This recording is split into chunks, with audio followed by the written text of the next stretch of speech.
China has held the mantle of the world's biggest polluter for more than a decade. It emits the most greenhouse gases and uses more coal than the rest of the world combined. But in September, it made the biggest climate commitment ever made by any nation. 二氧化碳排放力争于2030年前达到峰值，努力争取2060年前实现碳中和。China's pledge is expected to not only improve lifestyle and air quality for urbanites tired of smog, it could also boost the clean energy business and bring hundreds of millions of electric vehicles on the road. After President Xi Jinping's announcement, stocks of Chinese renewable energy giants soared. There are questions about whether China can really achieve its climate goal. But as Beijing pushes ahead with its plan, the growing green superpower could affect the US and the rest of the world. China's green energy leap won't be cheap. Over the next 30 years, Beijing and clean energy companies will need to spend anywhere between $5 to $20 trillion. So we don't know exactly how much Beijing is going to spend, although it's already spending a lot. We do know that Beijing's very good at stimulating the creation of very large industries.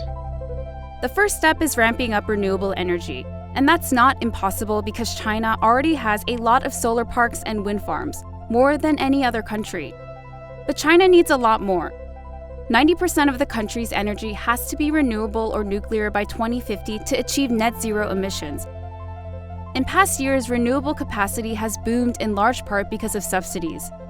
And these companies haven't had to compete in the global marketplace. In a strategy shift, Beijing wants to roll back some of that direct support for companies. You kind of slowly dial down the support, and only the companies that are actually of high quality and are able to innovate will be able to survive that. Having renewable energy on tap provides a clean source of power for its electric vehicles. China already has the most in the world and wants 300 million on the road by 2050. China has the resources to do these kind of top-down government pushes.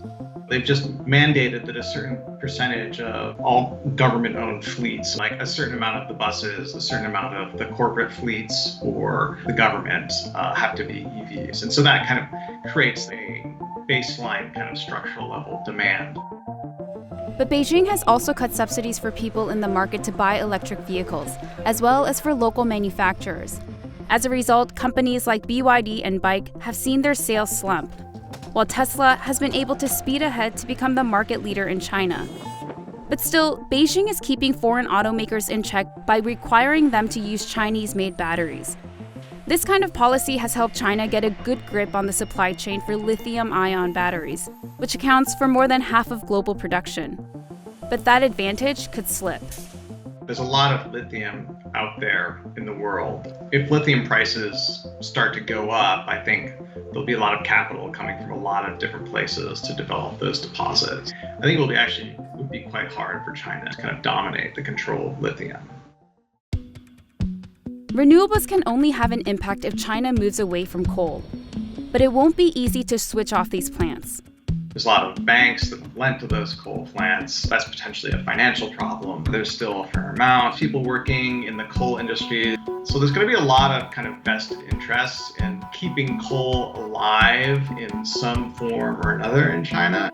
Enter carbon capture technology, which would allow some coal plants to stay online. The technology would remove CO2 from the atmosphere so it can be stored or repurposed. Many of these techniques have been around for decades, but it's still incredibly expensive, costing about $43 to capture 1 ton of CO2. That means for a country of 1.4 billion people, where each person emits 7 tons of carbon dioxide every year, the cost would be astronomical. So Beijing will have to make polluters responsible for their own carbon emissions by making them pay for it.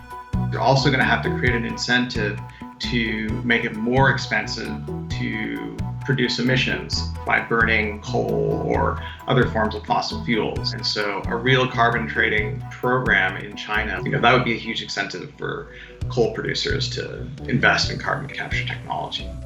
In October, Chinese officials announced plans to expand its emissions trading program in the next 5 years. While the current pilot schemes cover sectors like steel and cement, The nationwide one would bring in heavy emitters like the aviation industry. China's 2060 goal could have ripple effects. Its large-scale investments could further drive down the costs of clean tech around the world. The same way solar panel prices have plunged more than 80%, in part because of the dominance of Chinese firms. But China isn't alone in thinking about this energy transition. Its relatively smaller neighbors Japan and South Korea set a 2050 deadline for carbon neutrality. And some European players are investing heavily in renewables. While Trump has signaled that he sees an energy transition as a threat to the oil and gas industry, Joe Biden has proposed a $2 trillion climate change plan.